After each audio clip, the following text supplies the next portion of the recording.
आणि आपले मनोगत व्यक्त करा. विगो साठे प्रबोधिनी बालसाहित्य संमेलनाचे उद्घाटक सांबरेकर सर, विगो साठे प्रबोधिनीचे अध्यक्ष Narvekar sir, Olkar sir, Patil sir, विद्यार्थी प्रतिनिधी आर्या आणि कुशल आणि सर्व मान्यवर आणि माझ्या छोट्या बालमित्र मैत्रिणींनो,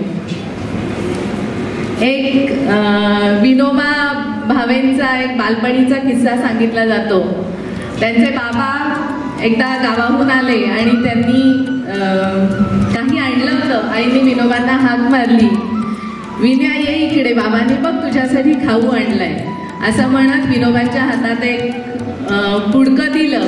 विनोबांनी ते उघडलं आणि त्याच्यामध्ये रामायण आणि महाभारताची पुस्तकं होती. ते पाहिल्यानंतर विनोबा म्हणाले, वा, हा खाऊ तर मला जन्मभर याचा आस्वाद घेता येईल आणि जन्मभर माझी ज्ञानाची भूक हा खाऊ भागवत राहील. मुलांनो, आज सकाळपासून आपण सुद्धा साहित्याचा आस्वाद घेतोय आणि त्यांनी आपली भूक, कथाकथनाचं जे सत्र झालं, त्यानंतर कवी संमेलन जे झालं, त्यामुळं आपली भूकही अशीच साहित्याची चांगल्यापैकी भागली गेलेली आहे आणि शिवाय खरा खाऊही मिळालेला आहे.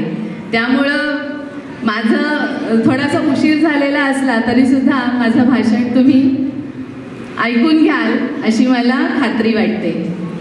विगो साठे प्रबोधिनीचं हे 21वं बालसाहित्य संमेलन आहे असं आपण ऐकतो आहोत. मला वाटतं की अखिल भारतीय मराठी साहित्य संमेलनाच्या 21 वर्ष पुढे आपली विगो साठे प्रबोधिनी आहे. याचं कारण हे की 94व्या अखिल भारतीय साहित्य संमेलनामध्ये सगळ्यात पहिल्यांदा बालसाहित्य संमेलनाचं एक सत्र या अखिल भारतीय मराठी साहित्य संमेलनात मागच्या वर्षी नाशिकमध्ये भरवण्यात आलं. त्यापूर्वी 93 वर्ष बालसाहित्याची किंवा बालसाहित्य संमेलनाची या प्रकारची काही दखलही मराठी साहित्य संमेलनाने घेतलेली नव्हती आणि आपलं विगो साठे प्रबोधिनी हे 21 वर्ष अशा प्रकारचं साहित्य संमेलन भरवतंय आणि मराठी साहित्यिकांना, बालसाहित्यिकांना एक मोठं व्यासपीठ हे निर्माण करून देते. हे खूपच महत्त्वाचं काम आहे, सातत्यानं चाललेलं काम आहे. त्याबद्दल खरोखर विगो साठे प्रबोधिनीचे सर्व कार्यकर्ते आणि मराठी विद्यानिकेतन शाळा जी अगदी सुरुवातीपासून या साहित्य संमेलनाच्या संचालनामध्ये सहभागी आहे, पुढाकार घेतेय, त्या सर्व संस्थांचे आणि कार्यकर्त्यांचे मला इथे आभारी मानावेसे वाटतात आणि कौतुकही करावंसं वाटतं. विनोबांनी असं म्हटलंय की जे सहित जातं ते साहित्य. विनोबा वेगवेगळ्या शब्दांची खूप चांगली व्याख्या करतात. त्यामुळे साहित्याची सुद्धा सहित जाणारं, कशाच्या सहित जाणारं तर जीवनाच्या सहित जाणारं ते साहित्य, असं विनोबांनी साहित्याची व्याख्या केली आहे. जीवन आणि साहित्य याचा खूप जवळचा संबंध आहे आणि जीवन आणि साहित्य हे एकमेकांना उन्नत करत असतात. आपण आजच्या कथाकथनाच्या सत्रामध्ये ज्या सगळ्या कथा वाचल्या, ऐकल्या, त्या सगळ्या आपल्या जीवनाशी निगडीत होत्या. आपल्या जीवनात असे अनुभव जे त्या कथांमध्ये मांडले होते ते आपल्या सगळ्यांना आपल्या आजूबाजूला पाहायला मिळतात असेच होते, असं प्रत्येक कथा ऐकताना आपल्याला वाटत होतं. तुम्ही गांधीजी तर काही साहित्यिक नव्हते, तुम्हाला माहिती आहे, पण त्यांचं जीवन हे अद्भुत असं होतं आणि आपल्या जीवनाविषयी त्यांनी जे सत्याचे प्रयोग, माझे सत्याचे प्रयोग हे आत्मचरित्र लिहिलं, ते मोठं अजरामर असं साहित्यिक कृती किंवा पुस्तक असं होऊन गेलं आणि त्यांच्या या कृतीमुळं अनेकांच्या जीवनामध्ये प्रेरणाही मिळाल्या. सत्याचे प्रयोग वाचल्यानंतर किंवा गांधीजींच्या विचारांनी प्रेरित होऊन त्या काळच्या अनेक साहित्यिकांनी ज्या साहित्यकृती केल्या, कादंबऱ्या लिहिल्या, कविता लिहिल्या, त्या सगळ्या गांधी विचारांनी प्रेरित आणि प्रभावित अशा होत्या असं आपल्याला जाणवतं. प्रेमचंद नावाचा जो लेखक हिंदीमध्ये होऊन गेले, त्यांच्या कथा कादंबऱ्या तरी पूर्णपणे गांधींच्या विचारांनी प्रभावित झालेल्या अशा होत्या. आणि अशाच प्रकारे एकाचं जीवन हे एका उत्कृष्ट साहित्याची निर्मिती करू शकतं आणि एखादं साहित्य हे अनेकांचं जीवन प्रेरित करू शकतं. त्यामुळं जीवन आणि साहित्य हे दोन्ही एकमेकांना उन्नत करणाऱ्या गोष्टी आहेत हे आपण समजून घेतलं पाहिजे. तुम्ही सगळ्यांनी आनंदमठ नावाच्या कादंबरीचं बंकिमचंद्र चटर्जींच्या नाव ऐकलं असेल. या कादंबरीतल्या एकाच शब्दांनी, एकाच वंदे मातरम या घोषणेने पूर्ण भारत त्यावेळेला दुमदुमून गेला होता आणि स्वातंत्र्य लढ्यामध्ये सहभागी होण्यासाठी, आपलं जीवन अर्पण करण्यासाठी अनेक स्वातंत्र्य सेनानी, अनेक क्रांतिकारक हे तयार झाले होते त्या एका मंत्राने. आणि ही सुद्धा साहित्याचीच ताकद आहे. आनंदमठ ही कादंबरी आहे, काल्पनिक कादंबरी आहे, पण तरी सुद्धा ती इतक्या लोकांना प्रेरणा देऊन गेली हे आपण पाहिलेलं आहे.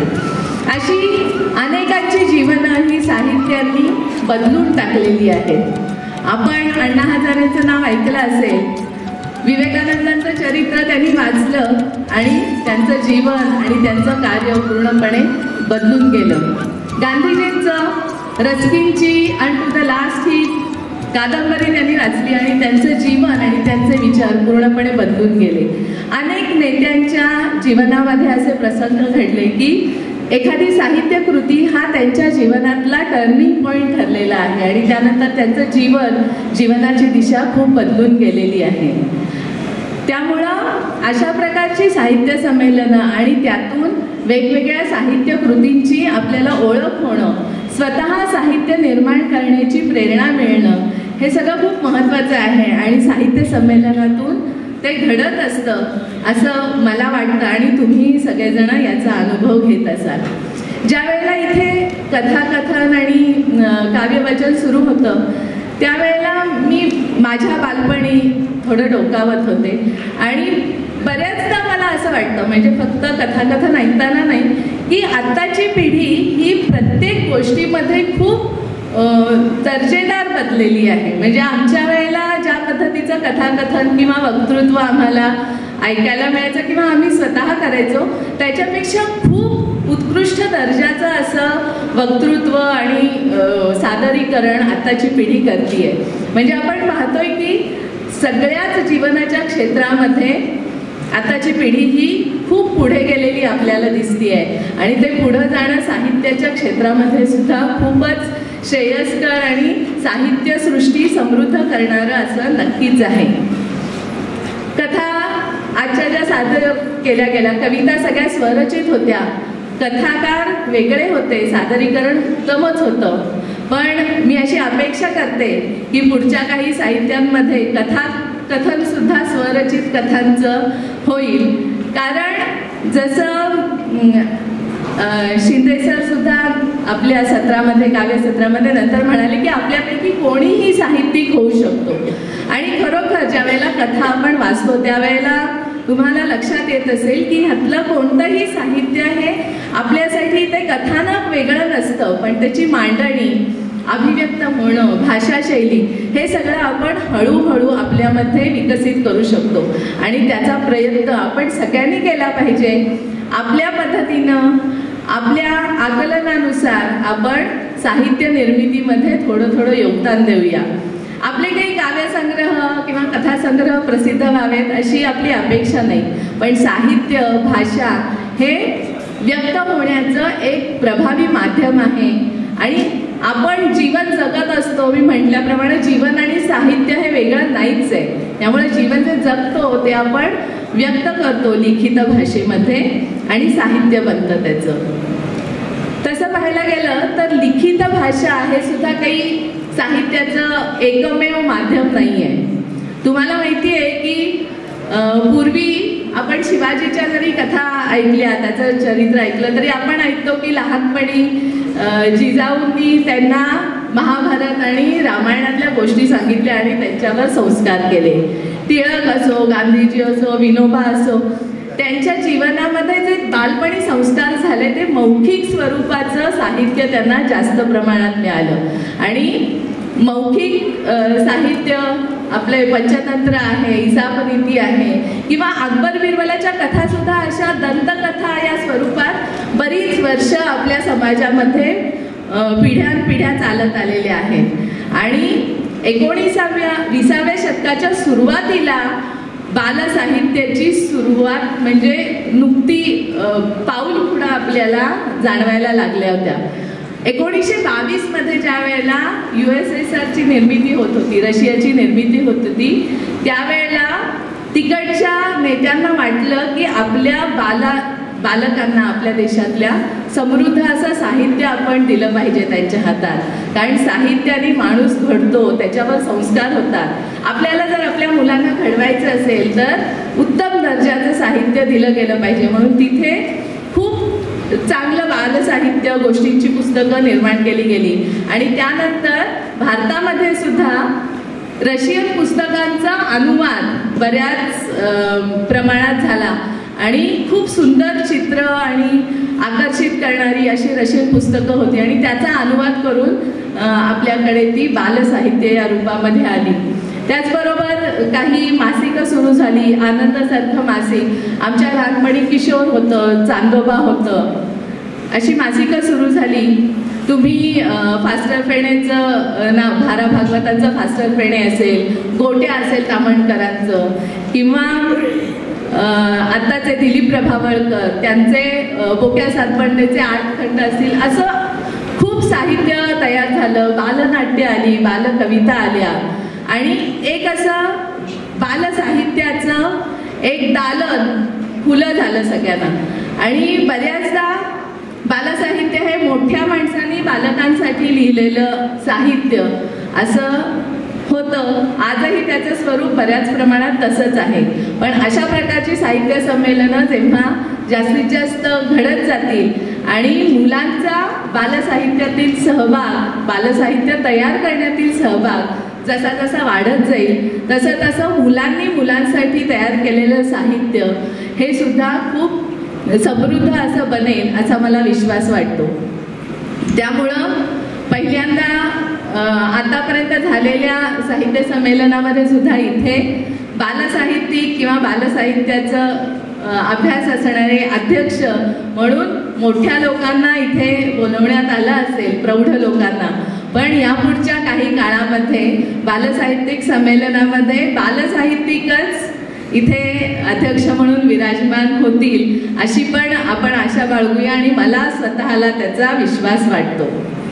आत्ताच्या घडीला जे बालसाहित्य निर्माण होतंय ते खूप वेगळ्या प्रकारचं आहे. म्हणजे मी जसं म्हटलं की शब्द हे एकच माध्यम आता साहित्य निर्मितीचं राहिलेलं नाहीये. आणि पूर्वीचं जे साहित्य आहे बालसाहित्य ते साधारण 10-12 वर्षानंतर मुलांना वाचता येईल आणि समजेल अशा प्रकारचं साहित्य होतं. म्हणजे मुलांना लिहिता वाचता आल्यानंतर ते साहित्याकडे वळायचे. पण आता बालसाहित्याचं माध्यम आणि त्याचं स्वरूपही खूप बदललेलं आहे. म्हणजे आपण पाहतो की अगदी लहान लहान मुलं सुद्धा मोबाईलवर पटकन बालकविता ऐकू शकतात, पाहू शकतात आणि म्हणता म्हणता त्या कविता बालगाणी त्यांची तोंडपाठ होतात. पूर्वी जी बालकविता म्हणून आम्ही वाचलेल्या आहेत त्या आता गेय रूपामध्ये आता मुलांना कळू लागलेल्या आहेत. त्यामुळं दृकश्राव्य माध्यमातून आता बालसाहित्य लिहिता वाचता न येणाऱ्या मुलांपर्यंतही पोचलेलं आहे. नॅशनल बुक ट्रस्ट नावाची जी पुस्तक प्रकाशन संस्था भारतामध्ये आहे राष्ट्रीय स्तरावरची, त्यांनी खूप मोठ्या प्रमाणात आणि दर्जेदार असं बालसाहित्य आपल्याला उपलब्ध करून दिलेलं आहे. अगदी छोट्या छोट्या गोष्टी आहेत, चित्रमय गोष्टी आहेत आणि त्याचा उपयोग करून आपण अगदी लहान मुलांमध्ये वाचनाची आणि साहित्याची गोडी निर्माण करू शकतो. असं समृद्ध साहित्य आहे.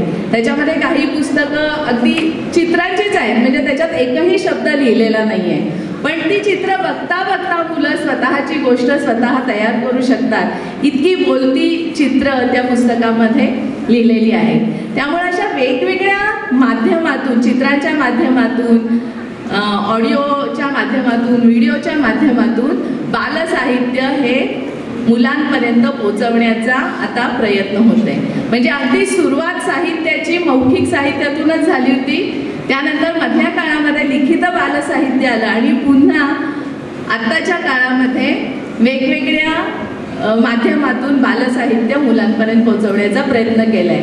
आणि अगदी लहान वयामध्ये सुद्धा मुलांना साहित्याची गोडी कशी निर्माण होईल यासाठी खूप प्रयत्न सुरू आहेत.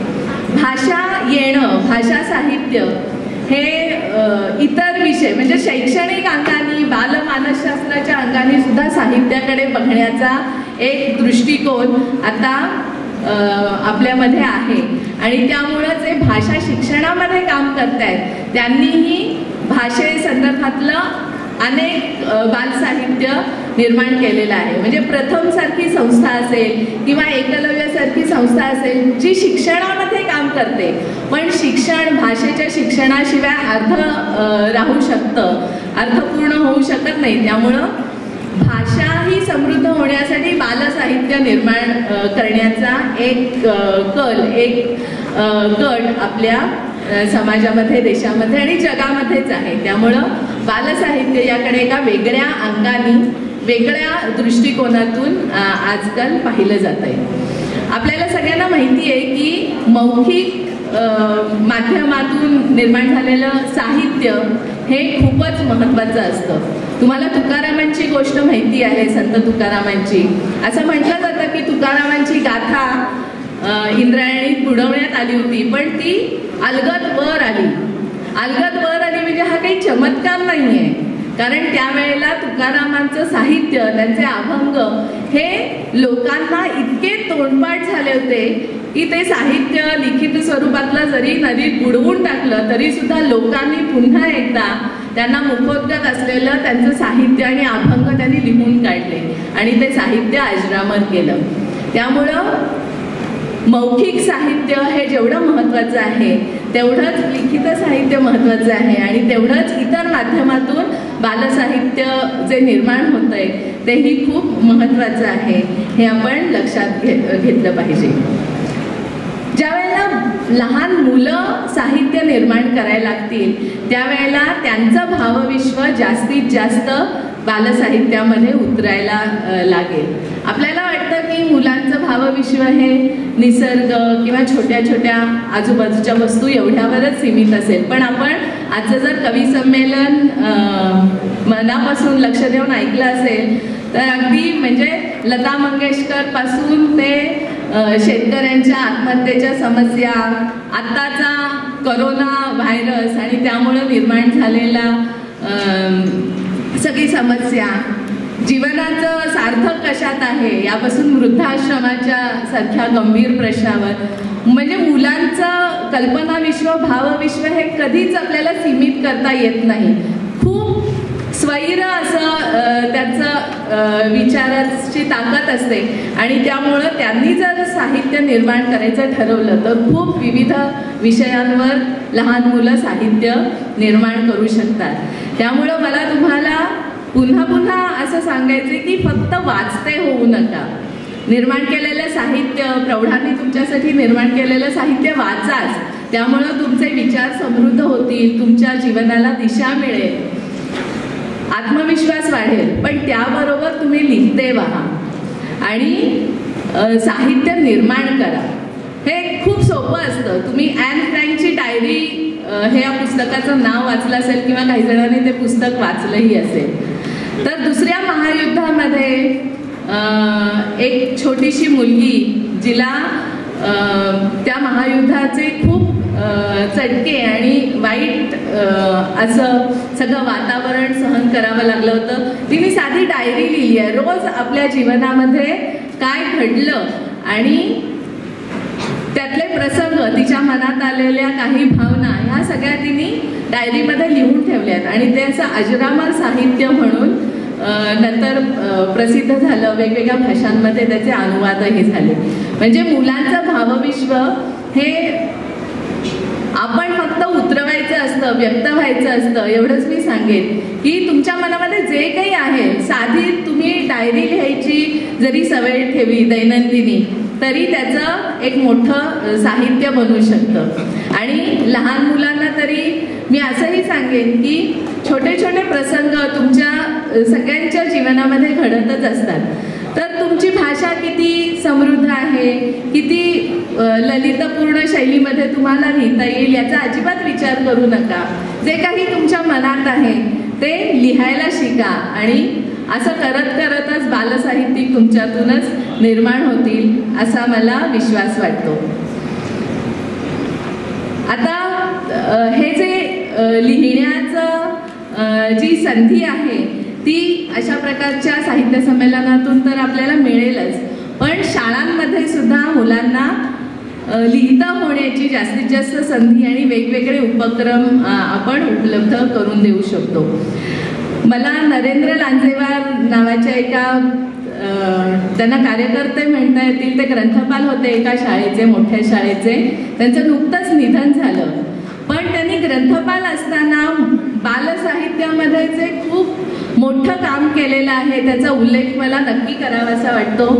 15 दिवसांपूर्वीच त्यांचं निधन झालेलं आहे, त्यामुळं त्यांचं काम त्यांनी शाळेमधल्या मुलांना इतकी प्रेरणा दिली होती वाचनाची. त्या मुलांनी आपापल्या गल्लीमध्ये, आपापल्या गावांमध्ये जाऊन अशा प्रकारची वाचनालय निर्माण केली होती, मोबाईल वाचनालय. आणि ती वाचनालय अजूनही आहेत. मुलांना वाचनाचं प्रचंड आकर्षण त्यांच्या उपक्रमातून निर्माण झालं होतं. मुलांच्या साहित्याचं म्हणजे मुलांनी लिहिलेल्या कविता, कथा, निबंध असतील त्यांचा संग्रह, भित्तीपत्रकं ते सातत्यानं तयार करायचे आणि शाळांमध्ये लावायचे. दर महिन्याला मुलांच्या लिहिलेल्या कवितांचं एक मासिक प्रसिद्ध करायचे छापून, आणि जेणेकरून मुलांना लिहिता करणं आणि वाचता करणं हा ह्याचा त्यांनी ध्यासच घेतला होता. त्यामुळं अशा प्रकारचे शिक्षक, मार्गदर्शक जर मुलांना लाभले आणि मुलांनी ती संधी बरोबर पकडली आणि आपण लिहिता व्हायचं ठरवलं, तर नक्कीच तुमच्या प्रत्येकामध्ये एक साहित्यिक दडलेला आहे, एक कवी दडलेला आहे असं मला वाटतं. फक्त तुम्ही ती संधी घ्या आणि लिहितं व्हा. खूप सुंदर साहित्य तुमच्याकडून निर्माण होऊ शकतं. आणि पुढील काळामध्ये आपल्याला प्रौढांनी लिहिलेलं साहित्य न वाचता बालकांनी लिहिलेलं असं एक बालभावविश्व आपल्यासमोर एक निर्माण होऊ शकतं.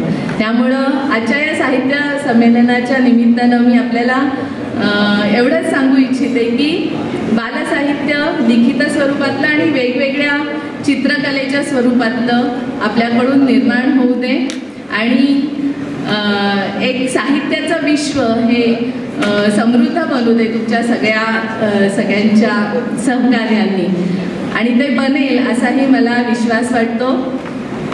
असा विश्वास व्यक्त करते आणि मी आपली रजा घेते. धन्यवाद. मुलाने स्वतःची साहित्य निर्मिती करावी असा मोलाचा सल्ला ताईंनी तुम्हाला दिलेलाच आहे. तुम्हीही याचा जरूर विचार करावा असे मला वाटते. धन्यवाद नीलाताई. मुलांनो, जगामध्ये जिथे जिथे मराठी माणूस, मराठी भाषिक लोक राहतात तेथे तेथे 27 फेब्रुवारी हा मराठी भाषा दिन जरूर साजरा केला जातो. खरं तर मराठी भाषा ही प्रत्येक प्रांताची निराळी आहे. लेखी भाषा तीच असली तरी बोली भाषेत फरक आहे. दर 12 कोसावर ही भाषा बदलते. मराठी भाषेच्या कोकणी, अहिरणी, कोल्हापुरी, खानदेशी, मालवणी, वऱ्हाडी अशा अनेक बोलीभाषा आहेत. यावर्षी प्रथमच गुरुवर्य विगो साठे मराठी प्रबोधिनीच्या वतीने बोलीभाषेतील शब्द अर्थासहित लिहून त्यांचा संग्रह करण्याची स्पर्धा आयोजित करण्यात आलेली होती आणि ही स्पर्धा सगळ्यांसाठी खुली होती. तर आता या स्पर्धेचा बक्षीस समारंभ इथं पार पाडला जाईल. मी या संमेलनाच्या अध्यक्षा नीलाताईंना विनंती करते की त्यांनी या स्पर्धेमध्ये यशस्वी झालेल्या सर्वांचा, मान्यवरांचा सत्कार करावा. या बोलीभाषा शब्दसंग्रह स्पर्धेमध्ये खूप जणांनी सहभाग घेतलेला होता. मी उत्तेजनार्थपासून सुरुवात करते. सर्वप्रथम स्नेहा हिरोजी उत्तेजनार्थ नंबर मिळवलेला आहे. बक्षिसाचं स्वरूप आहे प्रशस्तीपत्र, स्मृतिचिन्ह आणि रोख रक्कम.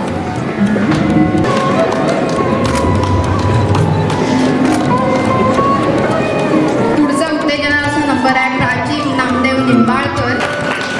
पुढील उत्तेजनार्थ नंबर आहे रुपाली हळदणकर. मराठी विद्यानिकेतन शाळेच्या या शिक्षिका आहेत. पुढचा उत्तेजनार्थ आहे सूरज हटगळे. पुढील उत्तेजनार्थ नंबर आहे स्वयं राजू लोगाणी. मराठी विद्यानिकेतनचा हा 9वी मधील विद्यार्थी आहे. पुढील उत्तेजनार्थ नंबर आहे कमल गजानन पाटील. या सुद्धा मराठी विद्यानिकेतनच्या शिक्षिका आहेत. बक्षिसाचं स्वरूप आहे प्रशस्तीपत्र, स्मृतिचिन्ह आणि रोख रक्कम. तिसरा क्रमांक मिळवलेला आहे सौ स्नेहल ज्योतिबा पाटील. बक्षिसाचं स्वरूप आहे प्रशस्तीपत्र, स्मृतिचिन्ह आणि रोख रक्कम. पहिला नंबर मिळवलेला आहे सौ विजय लक्ष्मी देवगोजी. बक्षिसाचं स्वरूप आहे प्रशस्तीपत्र, स्मृतिचिन्ह आणि रोख रक्कम.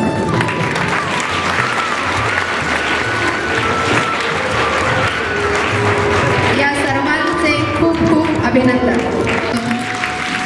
बक्षिसाचं स्वरूप प्रशस्तीपत्र, स्मृतिचिन्ह आणि रोख रक्कम.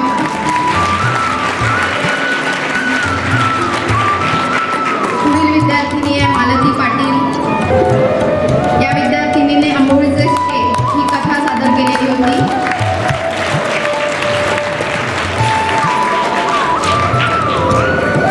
पुढील विद्यार्थी आहे परशुराम मुसळकर.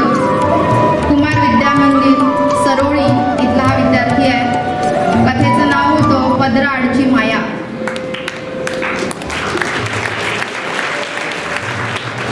पुढील विद्यार्थी विशाल शहापूरकर.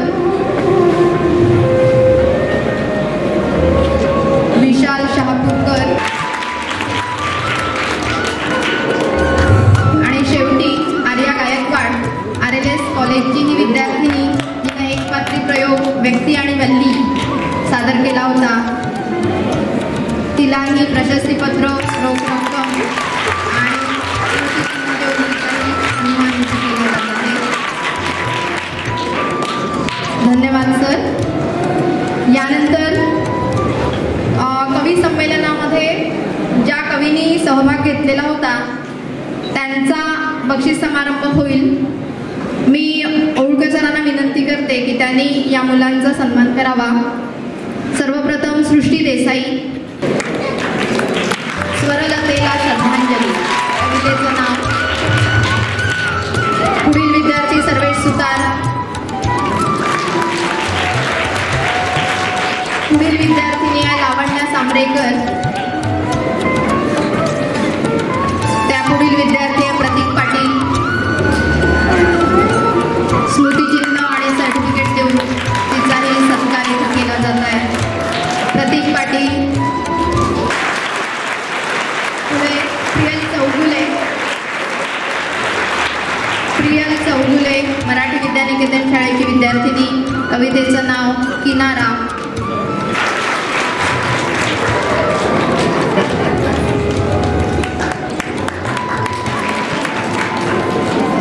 त्यानंतर मनाली नेवगिरी.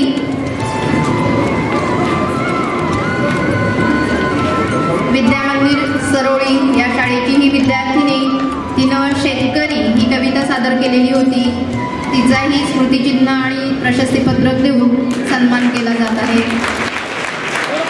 हर्षदा वारेकर. त्यापुढे स्नेहल दळवी. हर्षदा वारेकर. मी ही कविता तिनं सादर केलेली होती. स्नेहल दळवी. गायत्री बडगावे. तिचाही प्रशस्तीपत्र आणि स्मृतिचिन्ह देऊन सन्मान केला जात आहे. स्नेहल दळवी. बालवीर विद्यानिकेतन बेळगुंदी या शाळेची ही विद्यार्थिनी. कोरोना व्हायरस यावर तिनं कविता सादर केलेली होती. भावे खळकवाडी हायस्कूलची ही विद्यार्थिनी,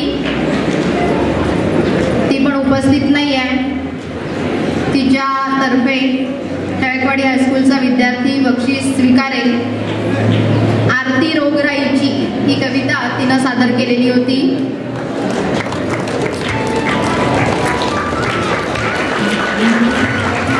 वेदिका खंदूकर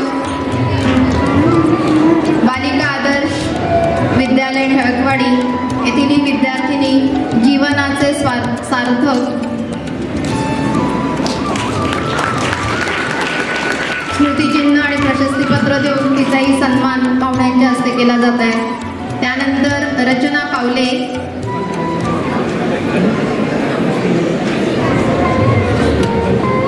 मराठी विद्यानिकेतन शाळेची ही विद्यार्थिनी वृद्धाश्रम ही कविता तिनं सादर केली होती.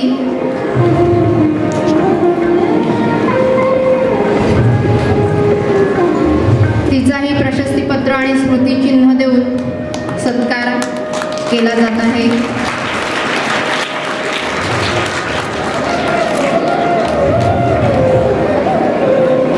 सर्व मान्यवरांचे आभार. मी पुन्हा एकदा त्यांना बसण्याची विनंती करते.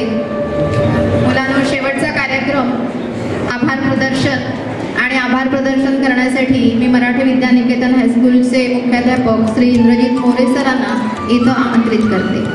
विद्यार्थी मित्रांनो, शेवटचा भाग आभार प्रदर्शनाचा आहे, पण तो मांडण्यापूर्वी एक दोन गोष्टी या ठिकाणी मी व्यक्त करू इच्छितो. ते म्हणजे गुरुवर्य विगो साठे मराठी आपल्या प्रबोधिनीला यावर्षी 25वे वर्ष सुरू झालेलं आहे. म्हणजे प्रबोधिनी यावर्षी रौप्य महोत्सवी वर्षामध्ये आहे आणि गेल्या 25 वर्षामध्ये एकही कार्यक्रम प्रबोधिनीनं मुलांसाठी असा वेगळा आणण्याचा जो प्रयत्न केलेला आहे तर तो सातत्याने यशस्वी केलेला आहे. तर या रौप्य महोत्सवी वर्षामध्ये सुद्धा तुम्हाला एक चांगलं व्यासपीठ या निमित्तानं साठे प्रबोधिनी तुम्हाला उपलब्ध करून देणार आहे. तर त्या आजच्या बाल साहित्य संमेलनामध्ये जसं कमीत कमी कालावधीमध्ये तुम्ही उत्स्फूर्तपणे सहभागी झालात आणि हे बाल साहित्य संमेलन यशस्वी केलात, तसंच साठे प्रबोधिनीचं हे रौप्य महोत्सवी वर्ष सुद्धा तुमच्या सर्व सहभागातून, तुमच्या पाठिंब्यातून आपल्याला हे यशस्वी करायचं आहे आणि प्रबोधिनी निश्चितच तुम्हाला एक वेगळं व्यासपीठ या निमित्ताने उपलब्ध करून देणार आहे. त्याचबरोबर एक दुसरा महत्त्वाचा विषय म्हणजे सध्या आपल्या महाराष्ट्रामध्ये मराठी भाषेला अभिजात दर्जा दिला जावा याच्यासाठी एक जन आंदोलन चालवलेलं आहे आणि या जन आंदोलनामध्ये आपणही सहभागी व्हावं अशी अपेक्षा आहे. कारण आपल्या मराठी भाषेला अभिजात दर्जा मिळावा याच्यासाठी गेली अनेक वर्षे प्रयत्न केले जात आहेत. त्यामुळे या 21व्या बालसाहित्य संमेलनाच्या निमित्ताने गुरुवर्य विगो साठे मराठी प्रबोधिनीच्या वतीने आपण एक ठराव मांडू. भारत सरकार व भाषा विकास मंत्रालयाने मराठी भाषेला अभिजात दर्जा द्यावा व आपल्या मराठी भाषेच्या गौरवामध्ये भर घालावी, या ठरावाला आपण सर्वांनी जोरदार टाळ्या वाजवून अभिवादन द्यावं असं मी विनंती करतो.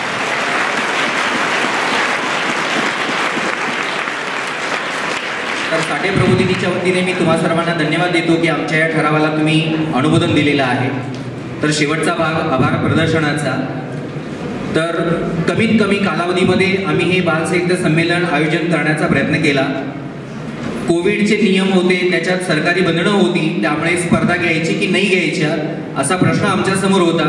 पण बालसाहित्य संमेलन घ्यायचं म्हटलं तर त्या ठिकाणी कथाकथन सत्र झालं पाहिजे, कवी संमेलन झालं पाहिजे आणि मोजक्या 8-10 दिवसामध्ये हे सगळं नियोजन करणं अडचणीचं होतं.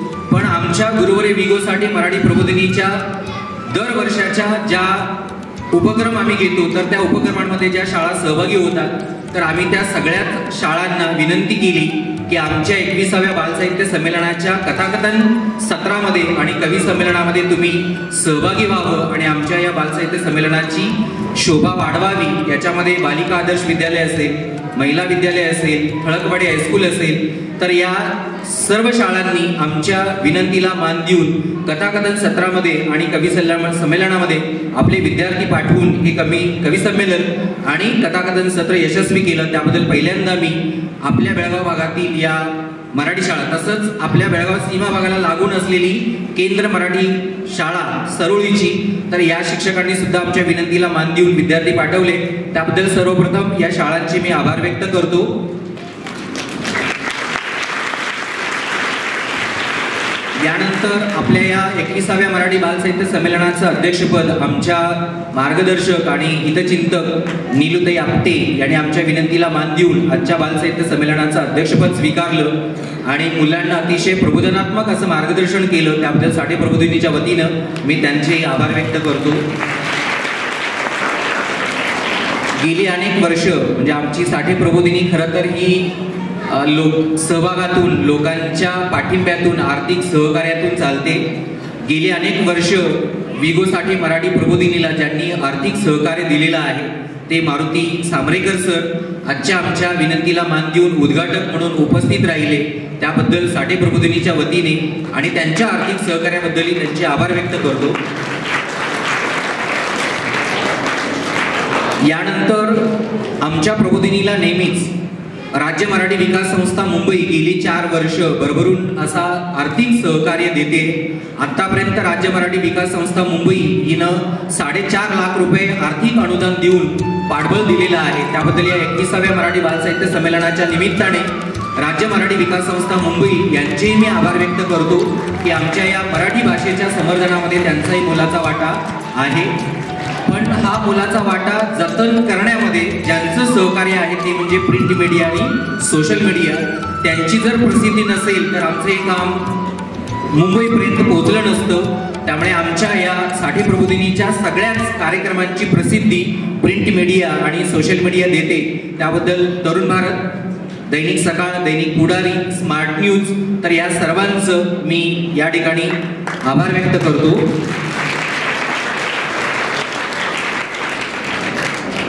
यानंतर एक महत्त्वाचा आभार म्हणजे आमच्या विगो साठे मराठी प्रबोधिनीचे कार्यक्रम हे स्टेज डेकोरेशन शिवाय पूर्ण होत नाहीत.